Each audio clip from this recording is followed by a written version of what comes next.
제1장 잃어버린 기억 3회. 폭포 앞에서 펼치는 소년의 기행은 계속되었다. 소년의 손짓은 15장 떨어진 아름드리 어린 10명 높이의 나무를 가리킨다.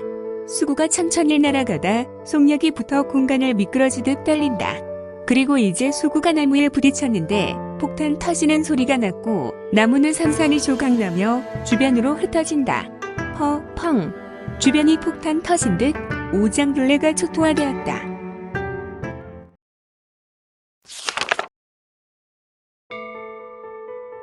그 광경을 보고 소년도 놀라는 듯하였다. 도대체 소년의 몸에서 어떤 일이 일어나기에 이 말도 안 되는 일이. 나무가 있었던 자리에 수증기가 가득하다. 이 무슨 말도 안 되는 조화인가? 사람이 주변에 있었다면 그 자리에서 10명 정도는 즉사뿐 아니라 팔다리가 분리되어 날아갔으리라. 사람이 그 수구에 맞았다면 정말 끔찍한 광경이 연출되었을 것이다. 경악 그 자체만 있을 것이다. 이는 자연의 법칙을 완전히 거슬리는 조화라 말할 수 있다. 소년은 자신이 하고도 놀라운 듯이 산산조각난 나무를 계속 응시하였다. 그리고 고개를 흔들며 생각하였다.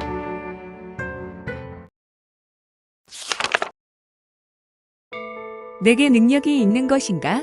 아님 보통 사람들도 이러한 능력이 있을까? 도무지 설명되지 않는다. 이제 그는 폭포에 뛰어들어 수영하였다. 소년의 모습 속에 여전히 의문이 남는다. 내가 물속을 잠수하고 수영할 줄 알았던가? 모든 것이 경이롭고 새롭고 또한 자신에 대한 의문보다 물속에서 자신을 맡기며 두 눈 감고 물과 자신 몸속의 거대한 힘을 동화시켜 나간다. 물결에 몸을 맡기고 몸속의 기를 감지하며 흐르는 대로 또다시 잠재의식 속에 잠긴 그를 떠오른다. 분리주지, 이기이후버, 불명단초.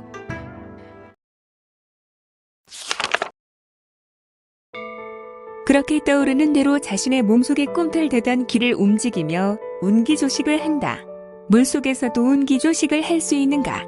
소년은 좀 전에는 앉아서만 가능한 부분이었으나 물을 느끼며 자연을 느끼며 얼마 전에는 경공을 시행하면서도 운기조식을 할 수 있다는 것을 깨닫고 이제는 수영하면서도 운기조식이 가능하다는 사실에 소년은 몸소 체험하고 있다. 일반 무리민이 이 사실을 알게 되었다면 놀라워할 뿐 아니라 본인이 소년을 따라한다면 각혈을 토해내고 주화인마를 경험하였을 것이다. 자연의 생리와 법칙을 완전히 무시하는 이 소년의 정체가 무엇인가?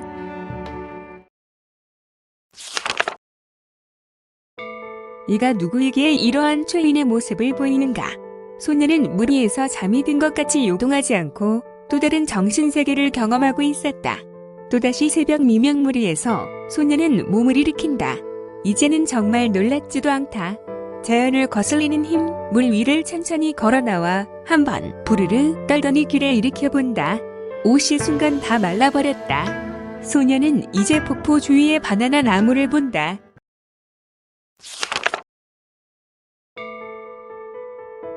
인적이 드문 이곳이기에 나무에 바나나가 매우 탐스럽게 열려 있었다. 소년은 손을 들어 20장 떨어져 있는 바나나 열매로 손짓한다. 바나나 한 송이가 나뭇가지에서 뚝 끊어지더니 소년의 손짓으로 둥실 떠날아와 소년의 손안으로 들어오는 것이 아닌가? 오, 허공성물, 이제는 현실 같지 않은 일들이 현실처럼 일어나고 있는 눈 튀어나올 일이다. 5장 정도 떨어져 있는 검이나 무기 등을 허공선물로 끌어들이는 고수를 우리는 극강초고수라 한다. 소년은 이미 초고수의 끝을 넘어서고 있다.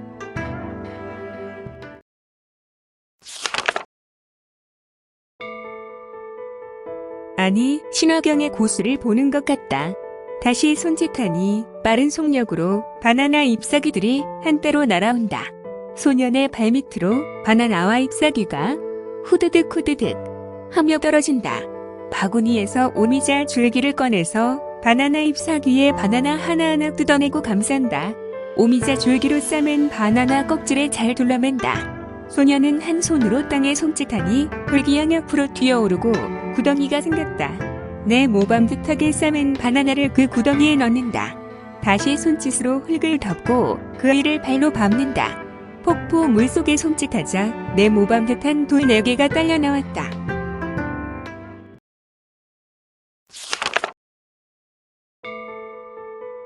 화공 선물이 이제는 너무도 자연스럽다. 참 기가 찰 노릇이다. 소녀는 밤노환동을 한 무림 고수일까? 낯선 사람이 보았다면 분명 최소 2, 300세 가까이 되는 신화경 고수로 생각했을 것이다.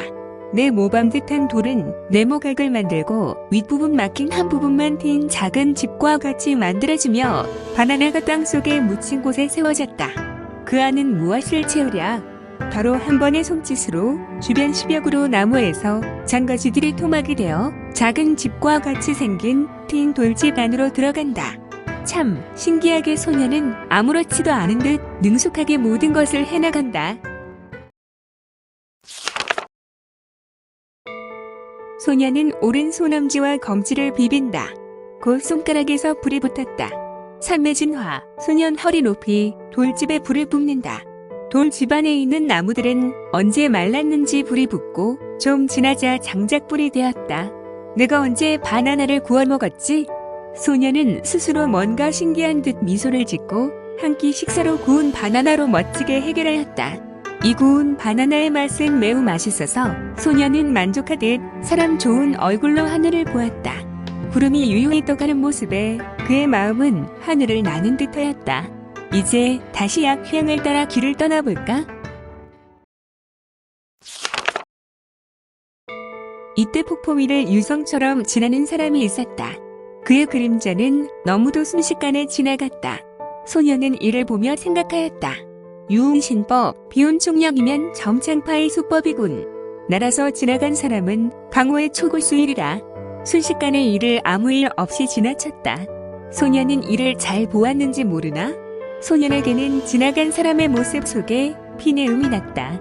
소녀는 피내음 난 방향, 점창파의 사람이 지나간 방향으로 몸을 돌린 것이 아니라 반대 방향으로 점창의 유운신법을 밟아 나간다.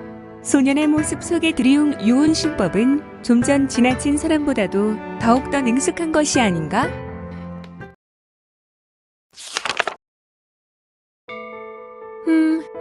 좀 느리군. 이제 소녀는 점창의 장문만이 익힐 수 있다는 분광창령 신법을 밟아 나간다. 순식간 소녀는 피내음의 근원지에 내려앉는다. 한 사람이 엎어져 있다. 흙리를 입은 사람이었는데 소녀는 엎어져 있는 사람에게 다가가 등에 손을 얹는다. 내가 중수법을 당했군. 점창의 내가 중수법인 7절 중수에 의해 목숨을 잃었군. 내가 어째 점창파의 무공을 알고 있지? 난 점창파의 사람인가? 소녀는 스스로 자문자답하며 흙리를 입은 사람의 몸을 뒤져보았다. 하나의 암흑색 철폐를 발견하였다.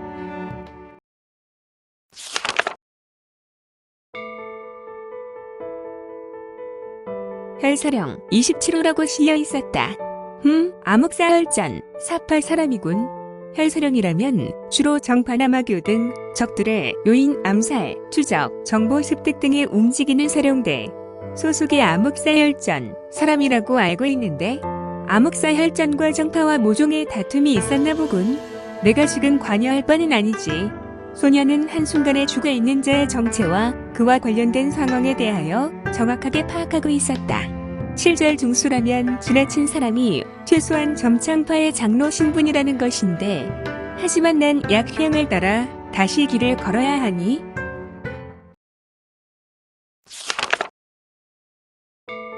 나란 존재의 의문이 풀리지 않는 이상 난 아무것도 할 수 없구나. 소녀는 경공을 극대화하기 시작하였다. 소년의 모습 속에 무당에 구궁부를 밟다가 이내 재운종을 밟으며 속력을 최대한 내게 되었다. 내 안에 내가 알지 못하는 수많은 무공, 마치 나는 태어나면서 무공을 알고 있었던 것일까? 소년의 머리에는 너무 많은 무공이 머릿속에서 아른거린다. 문제는 정파의 무공뿐 아니라 사파, 마교의 무공까지 심지어 하우문의 투도술까지 알고 있어 더욱 의문이 들었다.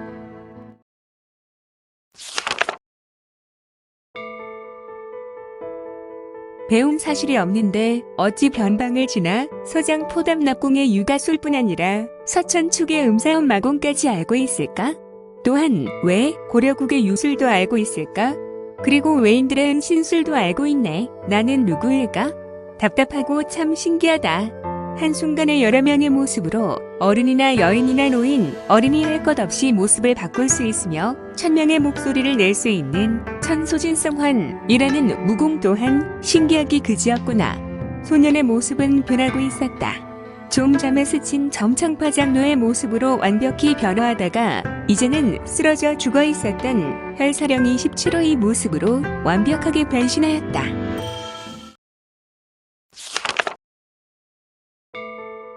이대로 점창이나 암흑사령전에 들어가 이들의 행사를 하고 아무 말도 없으면 들키지 않겠구나. 참, 나란 존재는 헐.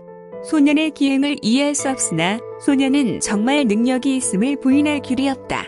약향의 냄새는 일반인들이 도저히 맡을 수 없는 냄새이다. 오직 초절정 이상 되는 무림인만이 맡을 수 있으며 소년이 처음 있었던 장소에서 이곳까지는 여정의 길에서 무림 고수도 맡을 수 없는 냄새였다. 소년의 몸에서 난 약향 때문에 그리고 먼 곳에서 이어져서 다만 소년은 따라왔을 뿐이다. 이제 해는 뉘엿뉘엿 서산마루에 걸쳐 있었다. 소년 멈추고 높이 솟은 서쪽 산을 바라본다. 내가 이 길들을 달려왔을까?